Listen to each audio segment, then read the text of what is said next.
ॐ ज्ञानतिमिरन्तस्य ज्ञानाञ्जनशलाकया चक्षुरुन्मिलितं येन तस्मै श्रीगुरवे नमः। जय श्रीकृष्ण चैतन्य प्रभु नित्यानंद श्री अद्वैत गदाधर श्रीवासदि गौरभक्तवृंद। हरे कृष्ण कृष्ण कृष्ण हरे हरे, हरे राम राम राम हरे हरे। ये तो अब पिछले चैप्टर में हमने लिखा देखा कि कैसे हम ये मटेरियल के दलदल में से बाहर आ सकते हैं। अब हम ये देखेंगे कि learning to love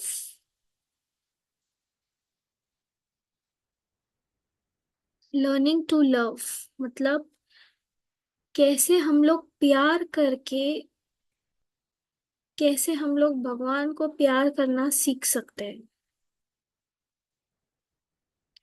contamination from sinful activity requires proportionate atonement. That is the prescription of the scriptures. अब यहाँ पे क्या बोल रहे हैं? Contamination from sinful activity requires proportionate atonement.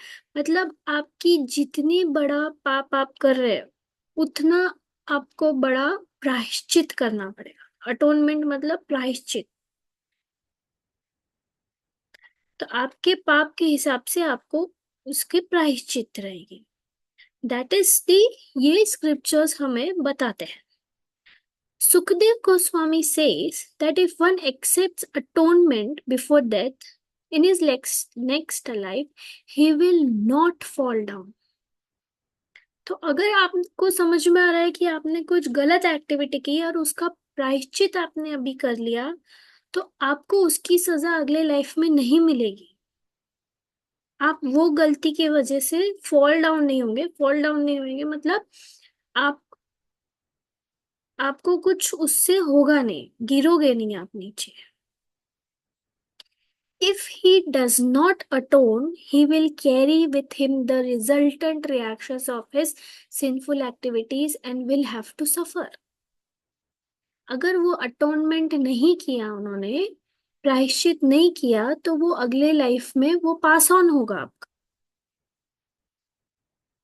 According to the law, if a man kills someone, he must himself be killed. तो अगर हम लोग किसी को मारते तो हम भी मरेंगे, किल होएंगे। तो ये उन्हें समझना चाहिए जो ज्यादा नॉनवेज जो खाते लोग हैं। The idea of a life for a life is not a very new concept but can be found in Manu Samhita, the Vedic law book for mankind, where it is stated, when a king hangs the murderer is actually benefited, for if he is not killed, he will carry the reaction of his murder and will have to suffer in so many ways. तो ये फांसी क्यों दी जाती, ये उसका example है कि जैसे कसाब जैसे लोग हैं, कसाब ने क्या किया, कितने इनोसेंट मैन को, हम जैसे लोगों को मारा, उसको क्या सजा मिली? फांसी। तो वो फांसी लेकर एटलीस्ट उसको एक मर्डर, दो मर्डर, 10 मर्डर का तो सफर नहीं करना पड़ेगा। इसीलिए फांसी की सजा दी जाती है कि आपको उतना रिएक्शन कम मिलेगा। अब जितना आपका बड़ा सिन उतना आपको अटोनमेंट करना है। तो ये एक एग्जाम्पल हुआ फांसी का। तो इसीलिए हम लोग बोलते हैं कि एकादशी का फास्ट करो। क्यों बोलते हैं एकादशी का फास्ट करो, हरे कृष्ण का जाप करो? क्योंकि ये करने से आपके ना ही सिंफुल एक्टिविटीज जा रहे हैं, कम हो रहे हैं, बल्कि आप अपने भक्ति में भी प्रोग्रेस कर रहे हो। क्योंकि जैसे जैसे आपकी भक्ति, जैसे जैसे आपके सिंफुल एक्टिविटीज कम होने लगती है, आपके पाप कम होने लगते हैं, ऑटोमेटिकली आपकी भक्ति बढ़ना शुरू हो जाती है। इसीलिए इसमें सबसे ज्यादा इम्पोर्टेंट है एकादशी का फास्ट, अगर आपको फटाफट अपने पापों से मुक्त होना है तो।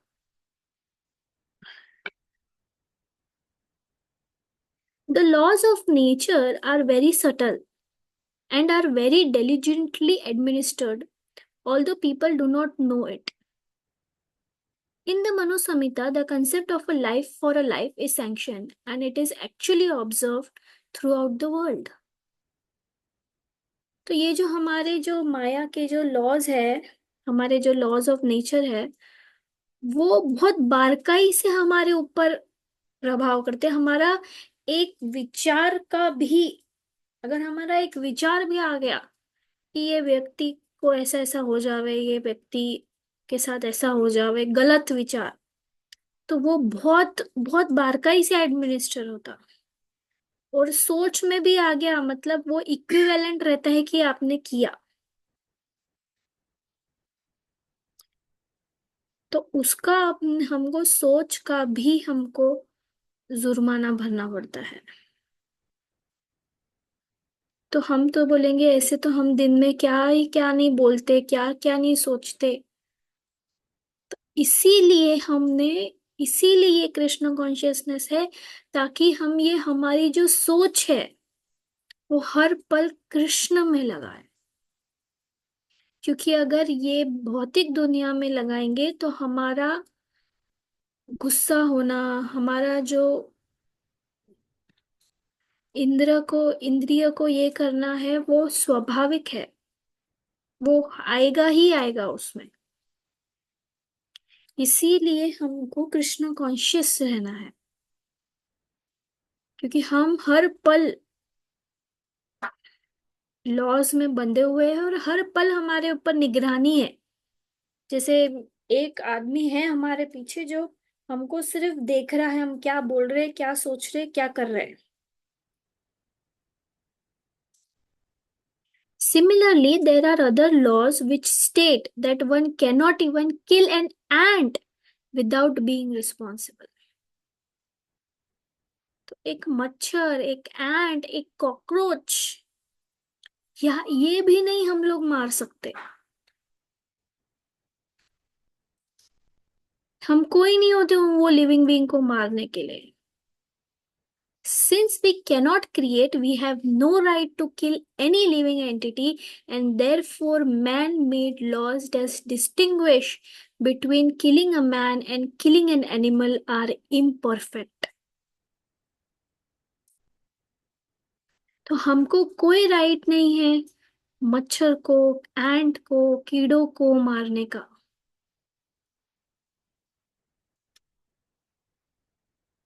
Although there are imperfections in man-made laws, there cannot be defects in the laws of God. हम जो लॉज बनाएंगे उसमें इम्परफेक्शंस रहेंगे, क्योंकि हमारे इम्परफेक्ट सेंसेस है, हम परफेक्ट नहीं है। लेकिन भगवान के लॉ में कभी डिफेक्ट्स नहीं हो सकते। According to the laws of God, killing an animal is as punishable as killing a man. Those who draw distinctions between the two are concocting their own laws. तो भगवान की न्याय क्या बोलता है कि अगर आप एनिमल को मार रहे हो तो आप इक्विवेलेंट हो, आप मैन को भी मार रहे हो। लेकिन हमारे इसमें ऐसा नहीं है। हमारे को अगर अपन मैन को अगर मार रहे हैं तो कोई पनिशमेंट है। आज अगर किसी ने कुत्ता मार दिया या किसी ने कुछ मार दिया तो उसके लिए पनिशमेंट अलग है लॉ में, हमारे यहाँ पे गवर्नमेंट में। लेकिन भगवान के लॉ में ऐसा नहीं है। जो पनिशमेंट एक एनिमल को आप मारोगे या मैन को मारोगे, सेम आपको पनिशमेंट है दोनों के लिए। क्यों? क्योंकि दोनों भी तो भगवान के बच्चे हैं ना। और बच्चों में कोई माँ बाप, दो बच्चों में कोई माँ बाप भेदभाव नहीं करते। सो वैसे ही even in the 10 commandments it is prescribed, thou shalt not kill. This is a perfect law. But by discriminating and speculating, men distort it I shall not kill man, but I shall kill animals. In this way, people cheat themselves and inflict suffering on themselves and others. In any case, however, God's law will not excuse such behavior. तो अभी तो अभी ये क्या है statement? Thou shalt not kill, मतलब मैं मारूंगा नहीं। लेकिन लोगों ने उसका क्या कर दिया कि ठीक है, मैं इंसान को नहीं मारूंगा लेकिन मैं एनिमल्स को जरूर मारूंगा। ठीक है, अभी आपको शायद यहाँ प्रॉब्लम नहीं दे रहा है, लेकिन आप भगवान के लॉ से नहीं बच सकते। Everyone is God's creature, although in different bodies or dresses. God is considered the one supreme father. A father may have many children, and some may be intelligent, and others not very intelligent. But if an intelligent son tells his father, "My brother is not very intelligent, let me kill him," will the father agree? तो यहाँ पे क्या बोल रहे हैं श्रीला प्रभुपाद कि आपके दो बच्चे हैं, ठीक है, एक होशियार नहीं है, एक होशियार है। तो क्या होशियार वाला ये बोल देगा कि मैं, ये जो कम होशियार है, मैं उसको मार दूं? तो क्या आपको चलेगा? नहीं। वैसे ही एनिमल कम होशियार है, हमारे जैसे होशियार नहीं है, लेकिन है तो भगवान के ही बच्चे। तो क्या भगवान एग्री करेंगे उनको मारने के लिए? नहीं। Simply because one son is not very intelligent and the other desires to kill him to avoid the burden, the father will never agree. Similarly, if God is the Supreme Father, why should he sanction the killing of animals who are also his sons? In Bhagavad Gita, God declares to Arjuna that all 84 lakh species of living entities are his sons. And I am their seed giving father. तो भगवत गीता में ये एक प्रकार का proof है कि भगवान भगवत गीता में बोल रहे हैं कि हर कोई स्पीशीज, 84 लाख स्पीशीज, ये मेरे है, मेरे से आए हैं। Just as in ordinary material procreation, the father gives the seed and the mother develops the body by supplying the necessary blood to the embryo. Similarly, the living entities, parts and parcel of the Supreme Father, are impregnated by the Lord in material nature. हम ये material nature में बड़े हो रहे हैं। The dimension of the spirit soul is very minute and is given in the scriptures as Sheshargra, 1/10,000 the portion of the tip of a hair. मतलब आपके hair के जो टिप है उसका 1/10,000 पार्ट करेंगे तो उतना हमारा सोल का मेजरमेंट है, डायमेंशन है।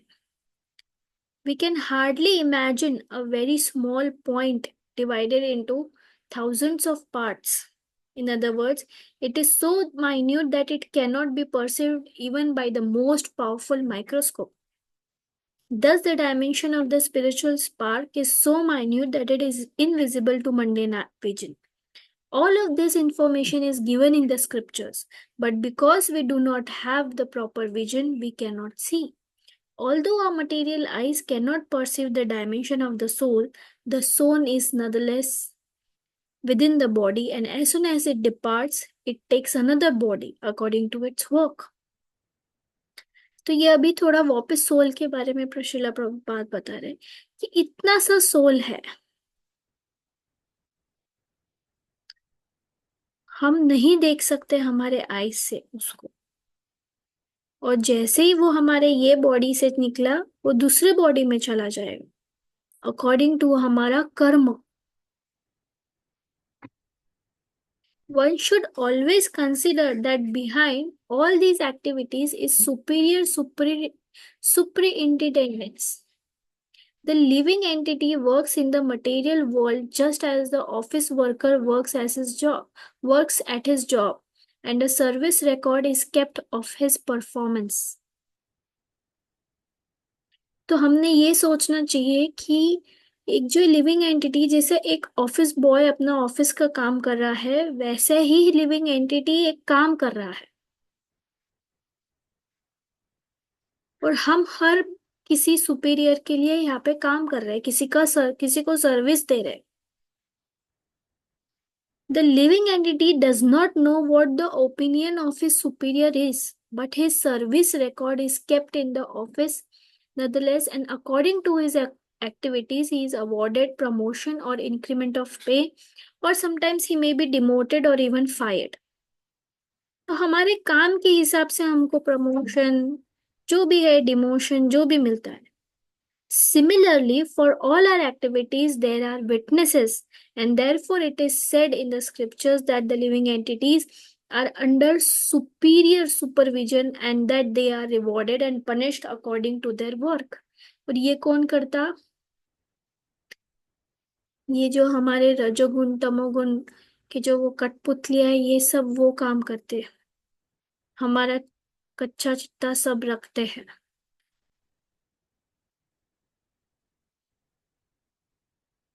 चित्रगुप्त है जो हमारा सब देख रहे हैं.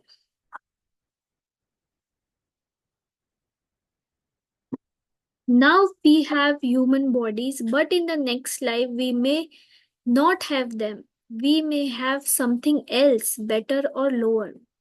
The type of body is decided by the living entity's superiors. तो जो हमारे सुपीरियर है, अब हमारे सुपीरियर कौन हुए यहाँ? जो डेमी गॉड्स है, जो ये सबका हिसाब रख रहे हैं, वो डिसाइड पहले करेंगे. फिर लॉर्ड श्री कृष्ण उसको सैंक्शन करेंगे कि ठीक है, हाँ बोल रहे हो तो अब ऐसे ही होना पड़ेगा. फिर जब वो सैंक्शन करेंगे, फिर हमको उनके हिसाब से जो बोला है वो होगा. अगर सपोज हमको अभी आज की तारीख में कोई पनिशमेंट मिलनी भी चाहिए, कही जाता है कृष्ण को कि हाँ ये अमुक इंसान को ये पनिशमेंट मिलनी चाहिए, फिर आती है कृष्ण की मर्सी. अगर कृष्ण चाहे तो हमको वो पनिशमेंट से दूर कर सकते हैं, वो पनिशमेंट से बचा सकते हैं. इसीलिए हम हमेशा ये बोलते हैं कि हम किसी भी चीज के लायक नहीं है, ये बस भगवान की कृपा है. इसीलिए जो भी डिवोटी होता है वो हमेशा यही बोलता है, मैं काय के भी योग्य नहीं हूं, बस भगवान की कृपा मिलती रहे. जो ऐसा सबमिसिव इंसान होता है, जो ऐसा हम्बल होता है, वो ही भक्ति मार्ग पे आगे आगे आगे बढ़ सकता है. Generally, the living entity does not know the science of how the spirit soul transmigrates from one body to another. हमें नहीं पता कि एक स्पिरिट दूसरे स्पिरिट में, दूसरे बॉडी में कैसे जाता. The spirit soul transmigrates even in the duration of one life as the body changes.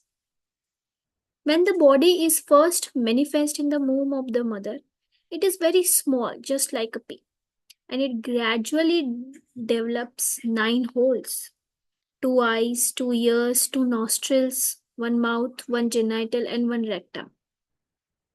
तो पहले हम एकदम पी के जैसे इतने से होते, फिर हमारे 9 छेद होते.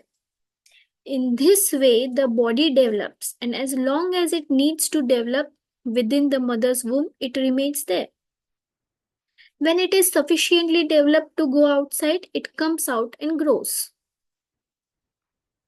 Growth entails changing of the body. This change cannot be understood because it is imperceivable to the living entity. हम ये ग्रोथ समझ नहीं सकते. In childhood, we had small bodies, which now no longer exist. Therefore, it can be said that we have changed our bodies. Similarly, because of the nature of material things, we have to change this body when it ceases to work. Every material thing deteriorates, and like a broken machine or an old piece of cloth, the body becomes useless after a certain length of time.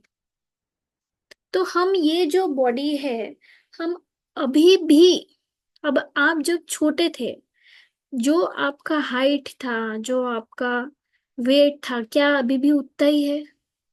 तो वो body grow हो गई, मतलब आपने वो छोटेपन की body को भी गिव अप करके आपकी नवे सेल्स क्रिएट हो गए, नवे मसल्स क्रिएट हो गए, राइट? वैसे ही हम हमारी बॉडीज को गिव अप करते हैं, ये नेचर है, ये होगा ही.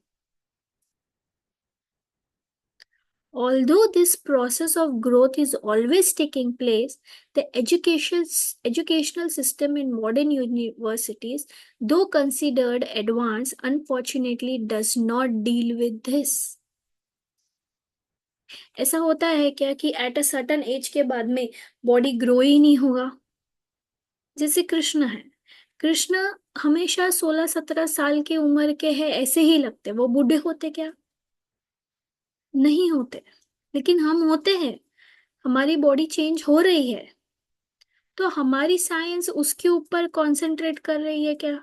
हमारी जो एजुकेशन सिस्टम है कि नहीं, हमें ओल्ड एज नहीं चाहिए, हमें डिसीज नहीं चाहिए. Actually there is no education without spiritual knowledge. One can learn to earn bread, eat, sleep and mate without a formal education. Animals are not educated. They are not technicians. They have no university degrees, but they are also eating, sleeping, mating, and defending. If the educational system simply teaches this process, it does not deserve the name of education. Real education enables us to understand what we are. As long as man does not develop his consciousness by understanding the truth of the self, all his actions will be performed in the mode of ignorance. तो अब हम animals को तो कुछ नहीं सिखाते, उनके पास तो कोई डिग्री नहीं रहती, लेकिन वो भी खाते, वो भी पीते, वो भी सोते, वो भी संग करते रहते, वो लोग भी. और अगर हमारा एजुकेशन सिस्टम भी हमें ये 4 चीज करने पे ही बद्ध कर रहा है, तो ये एजुकेशन कुछ भी काम का नहीं. हमने, हम क्या है एक्चुअली, वो जानना चाहिए. तो एक्चुअली एजुकेशन जो है वो स्पिरिचुअल नॉलेज ही है. हमने जो अब तक के एजुकेशन लिया है वो सिर्फ एक हमने हमने मोड ऑफ इग्नोरेंस में किया है. हमारे सारे एक्शंस जो भी बचपन से हमने किए हैं, सब तमोगुण में किए हैं.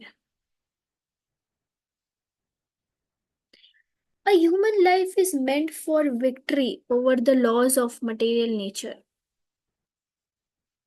हमको ये material laws of material nature से ऊपर उठना है. रजोगुण, तमोगुण और सत्व गुण से ऊपर उठना है, उनसे विजय हासिल करनी है. जो उन्होंने हमको कठपुतली बना के रखा है, उनसे हमें निकलना है बाहर. Actually, we are all trying to attain that victory in order to counteract the onslaught of material nature. The ultimate victory is to conquer birth, death, disease, and old age. But we have neglected this important point. लेकिन हम इसके ऊपर कुछ भी काम नहीं करते. हम ये 4 चीजों से बाहर ही नहीं आना चाहते. जन्म, मृत्यु, रोग और ओल्ड एज से.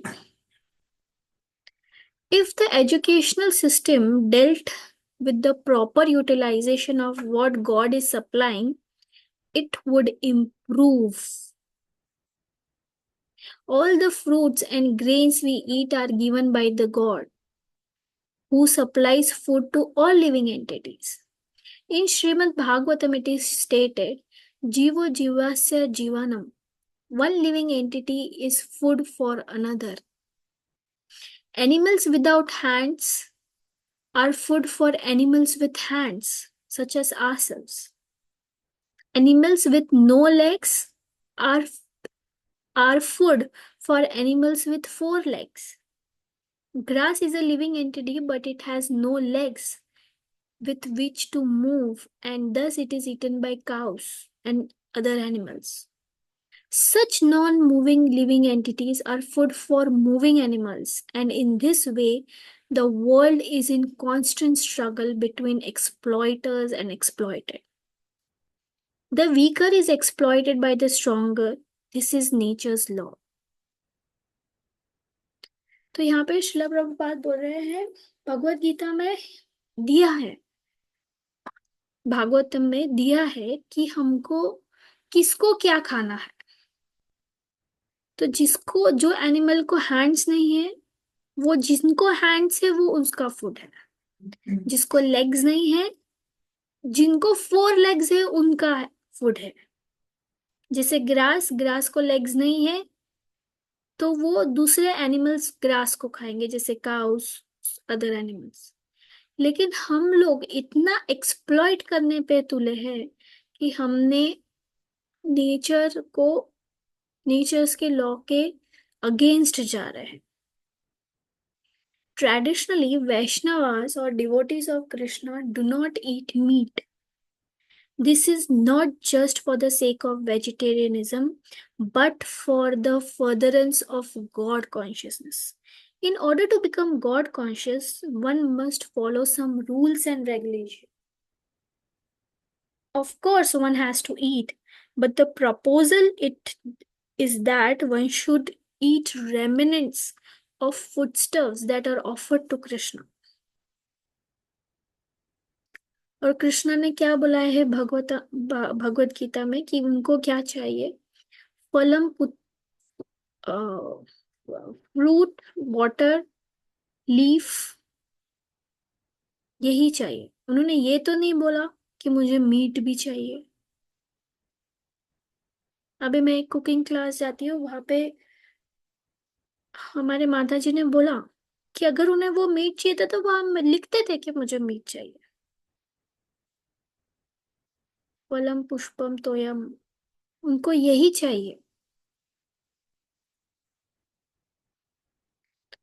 और अगर उनको वही चाहिए तो हमें भी वही खाना है, जो कृष्ण का रेमिनेंट्स, रेमिनेंट्स मतलब जो कृष्ण ने खाया वही हम खाएंगे,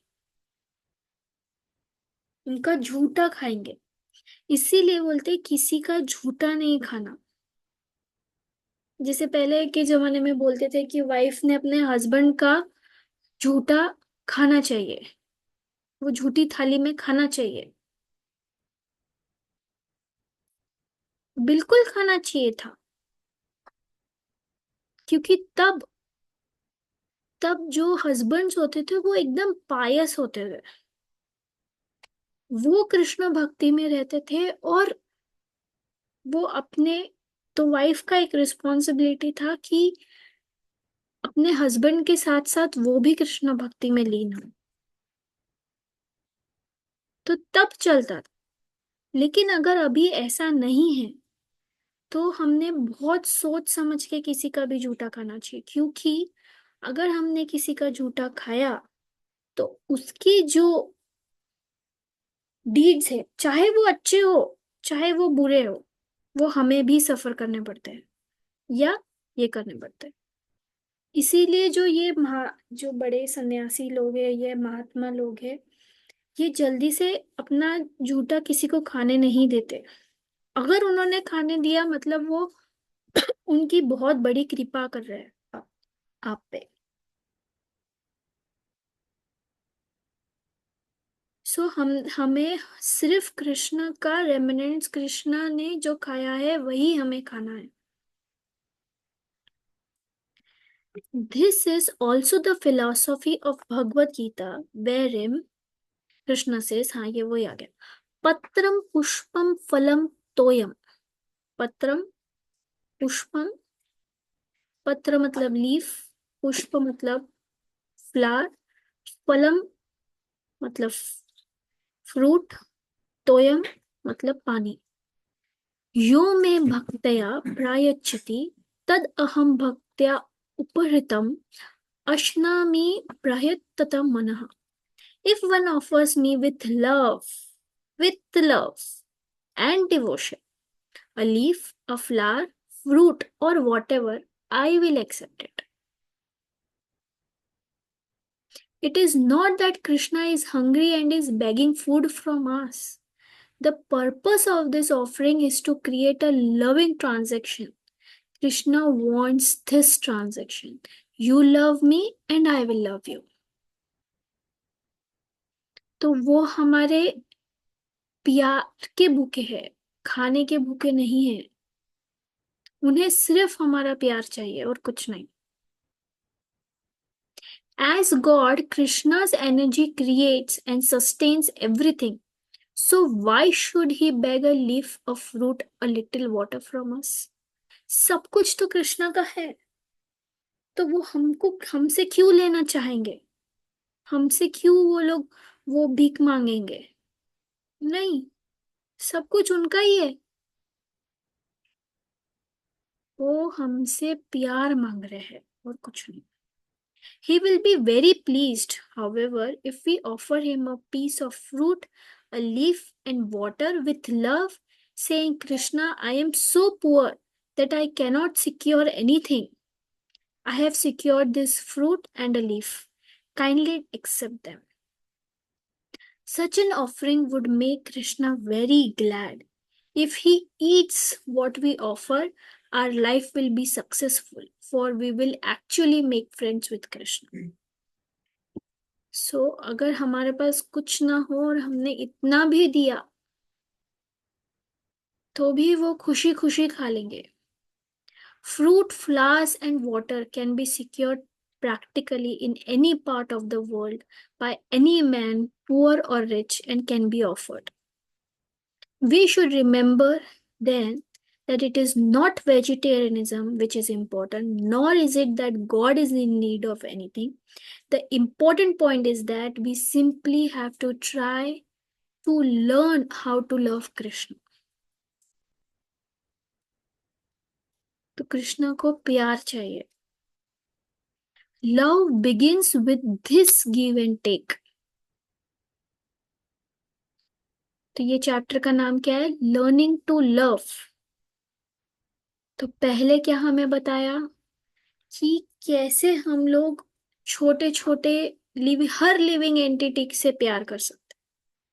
फिर जब वो हमने किया, फिर हम ये कैसे भगवान की को लव करने की प्रोसेस कर सकते। तो सबसे पहले उनको ऑफर किए हुआ फूड हमने खाना, क्योंकि लव गिव एंड टेक की भाषा सबसे पहले आती है लव में। We give something to our lover, he gives something to us, and in this way love develops. When we create any loving transaction with any boy or girl, man or woman, we give and take. किसी के भी बीच में कुछ प्यार अगर होता है तो हम पहले सोचते कि मैं इसको क्या दूं।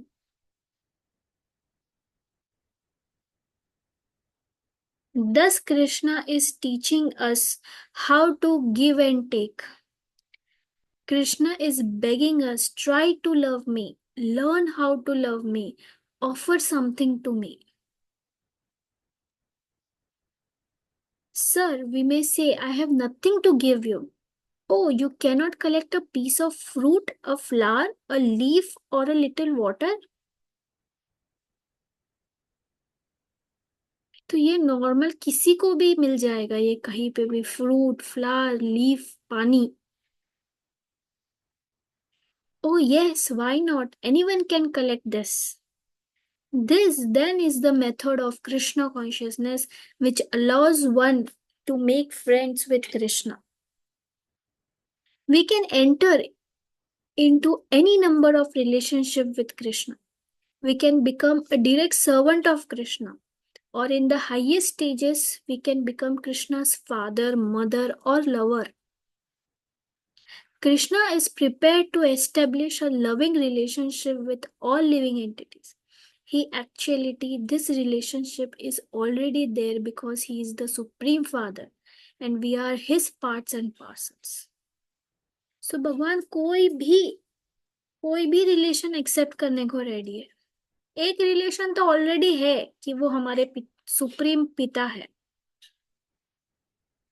Because the son is part of the body of the father, the relationship between them cannot be broken.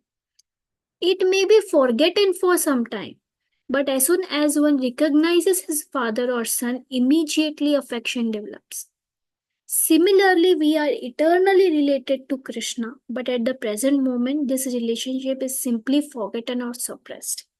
जैसे पहले की बुक में भी हमने ये पढ़ा हुआ है कि हमें हमारे वो पिता है ये हम भूल चुके हैं.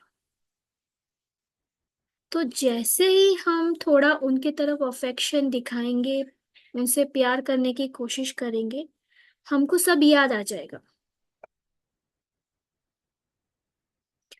Consequently, we think that we have no relationship with Krishna, but this is not a fact because we are integral with him. हम उनसे दूर हो ही नहीं सकते. क्या एक बेटा अपने बाप से दूर हो सकता है भले वो आज उसे पहचानता नहीं हो सकता. Because we are part and parcel of him. Our relationship with him is eternal. वो अटूट है. That relationship simply has to be revived, and that revival is the process of Krishna consciousness. तो हमने ये जानना कि हमारा क्या रिलेशन है भगवान के साथ और उसे वापस जागृत करना वो रिलेशन को, यही प्रोसेस है कृष्णा कॉन्शियसनेस की. तो आज हम यही रुकते हैं.